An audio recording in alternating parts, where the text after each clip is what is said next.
ദേശാഭിമാനി മുഖപ്രസംഗം 2024 ജൂലൈ 18. ക്രിയാത്മകം 100-ദിന കർമ്മ പദ്ധതി. നിശ്ചയദാർഢ്യം മുഖമുദ്രയായ LDF സർക്കാർ 4-ാം 100-ദിന കർമ്മ പരിപാടിക്ക് തുടക്കം കുറിച്ചിരിക്കുന്നു.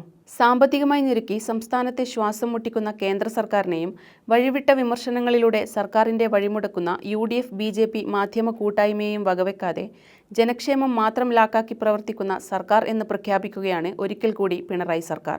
അധികാരമേറ്റ് അധികം വൈകും മുമ്പ് പ്രഖ്യാപിച്ച ആദ്യ 100-ദിന കർമ്മ പരിപാടിയിൽ 2021 ജൂൺ 11 മുതൽ സെപ്റ്റംബർ 19 വരെ നടപ്പാക്കിയത് 100 പദ്ധതികളായിരുന്നു.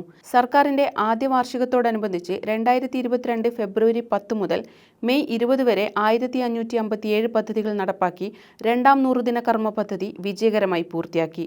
3-ാം വാർഷികത്തോടനുബന്ധിച്ച് പ്രഖ്യാപിച്ച 3-ാം 100-ദിന കർമ്മ പരിപാടിയിൽ 15,896.03 കോടി രൂപയുടെ 1284 പരിപാടികൾ നടപ്പാക്കി.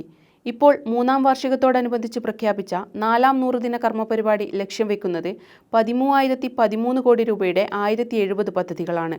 4,33,644 തൊഴിലവസരങ്ങൾ സൃഷ്ടിച്ച 3-ാം 100-ദിന കർമ്മ പരിപാടിയെപ്പോലെ തന്നെ തൊഴിലവസരങ്ങൾ സൃഷ്ടിക്കുന്നതിനാണ് 4-ാം 100-ദിന കർമ്മ പരിപാടിയും ഊന്നൽ നൽകുന്നത്. 2,59,384 തൊഴിലവസരങ്ങൾ സൃഷ്ടിക്കാൻ കർമ്മ പദ്ധതി ലക്ഷ്യമിടുന്നു. LDF പ്രകടന പത്രികയിലെ 900 വാഗ്ദാനങ്ങളുടെയും പൂർത്തീകരണത്തിലേക്ക് ഒരു പടി കൂടി കടക്കുന്ന വിധത്തിലാണ് പദ്ധതികൾ വിഭാവനം ചെയ്തിട്ടുള്ളത്. ജനങ്ങൾക്ക് ഉപജീവനമാർഗം നൽകുന്നതിനും നാടിന്റെ പശ്ചാത്തല വികസനത്തിനുമായുള്ള പദ്ധതികളാണ് മുൻഗണനാ മേഖലയിൽ ഉൾപ്പെടുത്തിയിട്ടുള്ളത്. 706 പദ്ധതികളാണ് കർമ്മ പദ്ധതി കാലയളവിൽ പൂർത്തിയാക്കുക.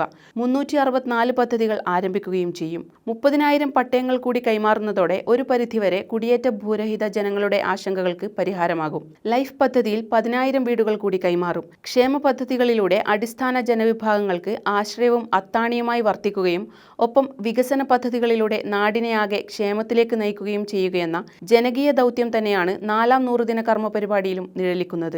വ്യാവസായിക വികസനത്തിനായി ആവിഷ്കരിച്ച പദ്ധതികൾ ഭാവനാത്മകവും കാലത്തിന്റെ ആവശ്യങ്ങളും സാധ്യതകളും മുന്നിൽ കണ്ടുകൊണ്ടുള്ളതുമാണ്.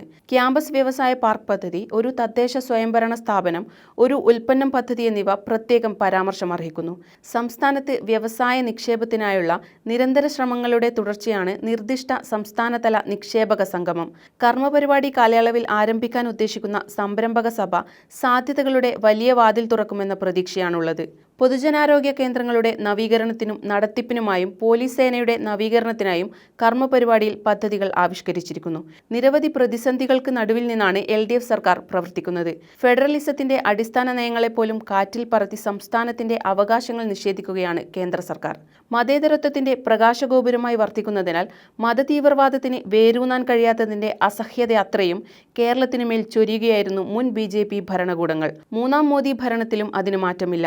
അടിസ്ഥാന മധ്യവർഗ ജനതയുടെ ക്ഷേമത്തിന് ഊന്നൽ നൽകുന്ന സർക്കാർ നയം പുതുമുതലാളിത്തത്തിന്റെ വക്താക്കളെ വിറളി പിടിപ്പിക്കുന്നു. മാധ്യമങ്ങളിലും മറ്റും ഈ അസഹിഷ്ണുത അസത്യപ്രചരണങ്ങളായി പ്രതിഫലിക്കുന്നു. ജീവിക്കാൻ കൊള്ളാത്ത കേരളത്തിൽ നിന്ന് യുവാക്കൾ നാടുവിടുന്നു എന്ന മട്ടിലുള്ള പ്രചാരണങ്ങൾ അതിന്റെ ഭാഗമാണ്.